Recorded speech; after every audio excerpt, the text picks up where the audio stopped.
8 de la mañana con 47 minutos, 8 con 47 minutos en Punto Noticias a través de Pichincha Universal. Avanzamos con más entrevistas. Ya está con nosotros vía telemática el doctor Mauricio Alarcón, director de la Fundación Ciudadanía y Desarrollo. ¿Cómo está, doctor Alarcón? Buenos días, bienvenido. Le saludamos a Alexis Moncayo y quien le habla, Licenia Espinel. Usted ya conoce perfectamente cuál es el panorama político. Hay incertidumbre respecto a quién pasará a la segunda vuelta a disputarse la presidencia de la República con el señor Andrés Arauz. No sabemos aún si será Yacu Pérez o será el señor Guillermo Lasso. Estamos todavía en esa incertidumbre hasta conocer esta definición. ¿Qué podemos esperar? ¿Cuál es el análisis que usted tiene al respecto de este panorama electoral que estamos viviendo? Licenia, Alexis, buen día, un gusto verles y además felicitaciones por el nuevo set, se ve muy bonito. Muchas gracias. Esperamos tenerte próximamente acá también, doctor. Pues rogaría, porque siempre recordarás, Alexis, el encuentro en vivo es más interesante, pero bueno, hablando del tema de lo que ha sucedido este domingo, yo antes de enfocarme en los resultados electorales, sí quisiera destacar, por un lado, la forma pacífica, proceso con muy pocos, contados creo que con los dedos de una mano, incidentes, y en realidad destacar el compromiso de los ecuatorianos de acudir a las urnas para elegir un nuevo gobierno, una nueva Asamblea Nacional y representantes al Parlamento andino. Ese fantasma de la ausencia, de la indecisión de si votar o no, finalmente no tuvo espacio, porque estamos hablando que el ausentismo incluso se ha reducido, al parecer, respecto de las últimas elecciones presidenciales, y que quizá lo que ha subido un poco, nada tampoco que impacte el resultado final, es el voto nulo. Así es que en definitiva estamos frente a un proceso que, a pesar de la pandemia, se ha desarrollado de manera regular. No obstante, creo que sí hay que destacar, a mi criterio, el error que cometió el Consejo Nacional Electoral al realizar un conteo rápido y al presentar de manera irresponsable los resultados de dicho conteo. A finales de diciembre, Ciudadanía y Desarrollo, junto a otras organizaciones de la sociedad civil, solicitamos al Consejo Nacional Electoral no hacer conteo rápido por no contar con las capacidades técnicas, humanas y económicas para que el resultado sea óptimo. Y pues estamos viendo lo que pasó, ¿no? Ahora bien, hablando, Licenia, de tu pregunta, los resultados, lo único cierto es que el señor Andrés Arauz ganó la primera vuelta, está en segunda vuelta y que tendremos que esperar al menos hasta el fin de semana con un porcentaje tan alto de actas rezagadas y con observaciones para poder ver este resultado de photo finish entre el señor Yacu Pérez y el señor Guillermo Lasso. Hay un 9% todavía, doctor Mauricio Alarcón, de actas que presentarían inconsistencias. Ese 9%, considerando el número de votos que representan, podrían cambiar o dar un giro, tomando en cuenta también que la diferencia es mínima entre uno y otro. Indiscutiblemente, porque estamos hablando que ese 9.33%, para ser exacto, representa 3.730 actas de un universo posible de 1.3 millones de electores. Evidentemente hay que restarle ausentismo, nulos blancos y demás, pero hay que ver incluso a dónde corresponden estas actas con novedad que ya se han ido reduciendo, están saliendo. Y pues, por ejemplo, un alto número de ellas, al parecer, según lo muestra el sistema del CNE, por ejemplo, corresponde a la provincia del Guayas, donde el señor Guillermo Lasso saca más de 25 puntos, mientras que el señor Pérez apenas 8%. Entonces, yo creo que es muy prematuro para celebrar cualquiera de los dos un paso a la segunda vuelta. Creo que en una situación de un margen tan estrecho hay que ser pacientes y hay que esperar resultados oficiales, considerando además, Alexis, y tú lo sabes bien, que es altamente probable en este caso que incluso se pida reconteo de ciertos puntos de votación, después se presenten recursos, con lo cual se alargará la agonía, mientras el señor Andrés Arauz, habilitado ya como está, podría tranquilamente iniciar la promoción de su candidatura de cara a la segunda vuelta y el acceso a la presidencia. Bueno, ahí tenemos dos posturas distintas con respecto de los pedidos de recuento de votos. Yacu Pérez, que dice abramos las urnas, Guillermo Lasso, que dice yo confío en la transparencia del proceso y más bien preferiría que lleguemos al 100% del conteo actual y ahí veremos qué es lo que ocurra. Ustedes ayer, doctor Mauricio Alarcón, desde la Fundación Ciudadanía y Desarrollo y desde el Observatorio Legislativo han empezado ya a hacer también el trabajo para definir cómo quedaría configurada la nueva Asamblea Nacional, que eso es algo sumamente importante, ¿no? Es el poder legislativo, es el primer poder del Estado, que además se vuelve fundamental, no solo por el ambiente de gobernabilidad que esperamos los ecuatorianos que exista, sino también por esa suerte de acompañamiento que tiene que hacer el legislativo en la formulación, aprobación y tratamiento de leyes y de reformas en el Parlamento. ¿Cómo quedaría asambleístas nacionales y asambleístas provinciales de acuerdo a las proyecciones que arroja en este momento el conteo de votos del CNE? Las 137 curules. Hablamos, Alexis, de que ningún movimiento político obtiene mayoría. Estamos hablando de que las organizaciones políticas con presencia en la Asamblea Nacional serán minorías mayoritarias o simplemente minorías. El 90% de los escaños aproximadamente quedan en manos de 5 partidos y movimientos políticos y apenas del 10% se fragmenta en movimientos nacionales y locales que obtienen 2 o incluso un solo escaño en la Asamblea Nacional. La primera fuerza política para el periodo 2021-2025 será la Alianza UNES, Centro Democrático, Fuerza Compromiso Social, que obtendría aproximadamente 49 legisladores, seguido de Pachacutic, muy distante, con 27 legisladores y a su vez los 3 partidos siguientes distantes de los 2 primeros, la Izquierda Democrática con 18, el Partido Social Cristiano con entre 17 y 18 y creo con apenas 12 legisladores concentrando entre los 5, 123 escaños aproximadamente de los 137. En cuanto a los asambleístas nacionales, de acuerdo a lo que tú también preguntabas, de los 15, la tercera parte, es decir, 5, corresponden a la Alianza UNES, 3 tendría Pachacutic, 2 la Izquierda Democrática, 2 creo, 2 del Partido Social Cristiano y 1 la Alianza Honestidad, que corresponde al activista Fernando Villavicencio, ¿no? Muy distante y sin opción alguna de ser reelecto y de volver por un nuevo periodo a la Asamblea Nacional, queda el señor César Litardo, que es el presidente actual de la Asamblea y que corría por Alianza País para su reelección. Con esa configuración, doctor Alarcón, ¿cómo quedarían las principales autoridades de la Asamblea Nacional? ¿Cómo debería quedar la nueva directiva, digamos, de la Asamblea Nacional? Un detalle no menor, Licenia, es que se ha confundido el hecho de que la directiva de la Asamblea Nacional es casi que automática en función de los movimientos más votados. Esto es equivocado. La directiva de la sesión inaugural de la Asamblea Nacional es la que estará a cargo de los 3 cabezas de lista nacional de las organizaciones políticas más votadas. Es decir, Pierina Correa presidiría o dirigiría la primera sesión.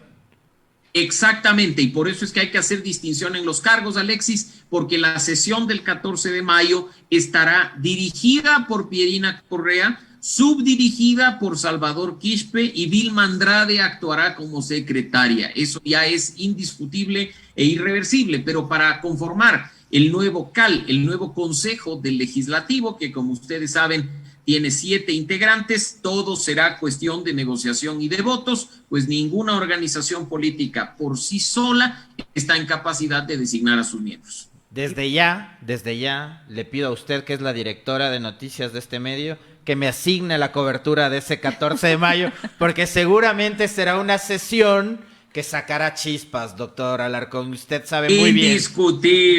Indiscutiblemente, porque además creo que habiendo un bloque mayoritario, no necesariamente la asambleísta nacional más votada debería presidir en este caso la asamblea por los primeros 2 años. Sino, pues hay ¿cómo va a ser esa elección de la presidenta? ¿A qué obedecería la elección del presidente o el presidente de la asamblea? Votos, Licenia, que se postule a alguien o que postulen a alguien y que consiga estos 70 votos que requiere para ocupar, como digo, no solo la presidencia, sino las 2 vicepresidencias y las 4 vocalías. Y en el bloque UNES hay bastantes miembros, incluso algunos reelectos, con experiencia en el legislativo e incluso en la dirección de sesiones, de comisiones y de todo. Así es que tenemos que estar muy pendientes de lo que pueda pasar. Que no llore mucho. Está llorando. No, por aquí, mi gato. Tengo un gato. Así es que por aquí está emocionado. Algo que también llama la atención. No lloro por la Alarcón. asamblea, por si acaso. No lloro por la asamblea. Algo que llama la atención y que me parece amerita también un análisis, una lectura suya, es que después de 14 años de haber sido la organización política predominante, la que controlaba prácticamente el Parlamento, sobre todo después de 2013, donde consiguió una mayoría de 100, y ahora último que llegaron con 74, y bueno, después lo que pasó, la ruptura y de tales, pero Alianza País para 2021 mayo llega con 0, ¿no? No tiene ni un escaño. Ni uno solo, Alexis. Revisando las votaciones, bueno, hay algunos lugares donde se obtiene mejor votación que en otros, pero incluso, como digo, su cuadro nacional, presidente de la Asamblea, figura pública, César Litardo, no obtiene la reelección. Y estamos viendo en definitiva que es una de las derrotas quizá más fuertes, el hecho de que desaparezca por completo la organización política, ¿no? En este sentido, además, por la votación obtenida por su candidata a la presidencia, recibirá tarjeta amarilla por parte del Consejo Nacional Electoral y dependerá de lo que ocurra en las seccionales de 2023, que podría incluso eliminarse dicha organización política. O sea, le pasó factura ese servilismo hacia ciertas autoridades del gobierno nacional, en especial a la señora exministra de Gobierno, María Paula Romo. Yo creo que Licenia le pasó factura precisamente separarse, dividirse de una figura política indiscutiblemente fuerte, que más allá de en qué partido o movimiento aparezca, va a seguir gozando de un voto duro, de un favor del electorado. Me refiero al expresidente Rafael Correa, ¿no? Vemos que incluso en el último proceso electoral sus candidatos salieron por el número 5, por Fuerza de Compromiso Social, y obtuvieron un resultado positivo. Ahora sus candidatos han salido por una alianza, principalmente por el Partido Centro Democrático, lista 1, y vuelven a obtener un triunfo. Así es que aquí estamos frente, de manera indiscutible, a una acción política caudillista. Se sigue a la persona que dirige el movimiento político, más allá del membrete o del número que represente. Eso creo que es lo que primero le pasa factura y una eventual desaparición a Alianza País, y le permite consolidarse nuevamente a Fuerza Compromiso Social, que formó parte de la Alianza UNES, más allá de que, como recordarán ustedes, incluso se intentó su desaparición a partir de unas acciones de Contraloría, y también se fortalece, obviamente, porque ya no deberá preocuparse de nada, Centro Democrático, por el resultado obtenido en este proceso, ¿no? Incluso accederán al fondo partidario permanente de una manera bastante holgada. Doctor Alarcón, ¿cuánto abonará a la gobernabilidad esta configuración que usted nos dice? Que 4 organizaciones políticas o 5 organizaciones políticas concentran el 90% de la Asamblea y el 10% se reparten entre otras tantas, y ninguna de ellas logra por sí sola llegar al número mágico de los 70 votos. A ver, para que exista gobernabilidad en la Asamblea Nacional, Alexis, y tú lo sabes bien, incluso muchas veces no basta con, entre comillas, asegurar 70 voluntades al interior del legislativo, porque una se siente mal y falta, una estaba atendiendo una entrevista afuera. Tú que cubres asamblea lo conoces perfectamente. Y no solo el pleno, sino también gobernabilidad en las comisiones, en las 13 comisiones. Exactamente. Segundo detalle. La asamblea no es solo el pleno, la asamblea son sus comisiones. Y ya en el periodo anterior, sin que haya una organización política dominante por sí sola, tuvimos problemas, Alexis, con comisiones que no llegaron a instalarse por pugnas entre quién iba a ser su presidente y su vicepresidente, elecciones que después eran revisadas por el pleno. Así es que en este punto, con un tema de división de fuerzas al interior de la Asamblea, en el que ninguna por sí sola puede lograr un resultado positivo, creo que lo fundamental es que pensemos en función del país, no en función de intereses políticos. El país, como ustedes saben, está afrontando una severa crisis económica, laboral, de seguridad, y nuestros legisladores van a tener que obligatoriamente todos ellos jugar un rol en la reactivación de este país, en darle mayor seguridad y confianza a los ecuatorianos. Así es que al menos en designación de autoridades, confirmación de comisiones e incluso el trabajo sobre leyes fundamentales que requiere el país y que sin duda serán promovidas por el Ejecutivo, más allá de quien lo ocupe, tratemos de darle al país estabilidad, poniéndonos de acuerdo, dialogando y empujando todos porque el país salga adelante, ¿no? Veamos si efectivamente eso se da y que la incompatibilidad de caracteres entre las organizaciones políticas representadas en el legislativo no sea causal de un entrampamiento en la gobernabilidad, en el sentido de sumar votos, simplemente por sumarlos, porque podemos caer en las negociaciones burdas, o en su defecto bloquear el trabajo de un gobierno y terminar dando causales, por ejemplo, a una eventual muerte cruzada. Doctor Alarcón, para finalizar rápidamente le pido su criterio respecto a la elección de los nuevos titulares de la Corte Nacional de Justicia, cuyo presidente ahora es fruto de ese concurso convocado por la Judicatura que tuvo varios cuestionamientos por ser generosa. Bueno, para nosotros y en los próximos días, una vez que se bajen las aguas electorales, presentaremos nuestro informe de veeduría. Nos ratificamos en que ha sido un proceso opaco, poco transparente. No cuestionamos en ese sentido el resultado. Probablemente a los 9 jueces y 2 conjueces que han llegado a la Corte Nacional les sobre méritos para estar ahí. Conozco algunos de ellos y creo que efectivamente así es, pero lo lamentable es llegar en las condiciones en las que se llega, con un proceso incluso observado por organismos internacionales, por reglas de juego que se quiere ahora hacer aparentar como que han sido muy estrictas, cuando en realidad son todo lo contrario, y pues simplemente con la expectativa de un nuevo concurso, Licenia, porque quedaron vacantes disponibles y la Judicatura tendrá que invertir nuevamente recursos de los ecuatorianos en un concurso para designar a quienes faltan, bajo las mismas reglas del que ya fue cuestionado, además, considerando que no puedes medir con el rasero distinto a personas que están apuntando a un mismo cargo, ¿no?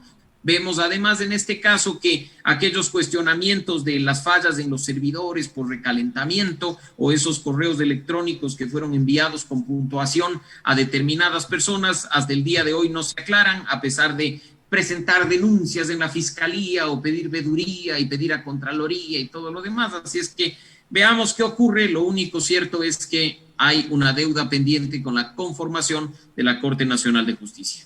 Muchísimas gracias, doctor Mauricio Alarcón, director de la Fundación Ciudadanía y Desarrollo y miembro también del Observatorio Legislativo, con quien hemos estado analizando el resultado de la contienda electoral de este domingo 7 de febrero y analizando también cómo quedaría la configuración de la próxima Asamblea Nacional. Un gusto como siempre, doctor. Un fuerte abrazo. Siempre un gusto, Alexis. Diseña las órdenes y espero vernos de nuevo pronto. Muchísimas gracias, lo propio.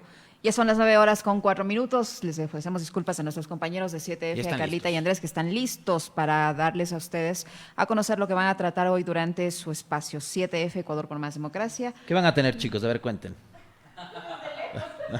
A la distancia. Sí, a la distancia. ¿O es sorpresa? Manteniendo el distanciamiento. Está bien, ya viene 7F. Les dejamos como siempre muy bien acompañados, amigos. Les agradecemos como siempre por la gentileza de su sintonía. Nos encontramos en los demás espacios informativos. Que tengan una excelente jornada. Ya viene 7F. Chao, Alex. Fuerte abrazo. Nos vemos mañana nuevamente.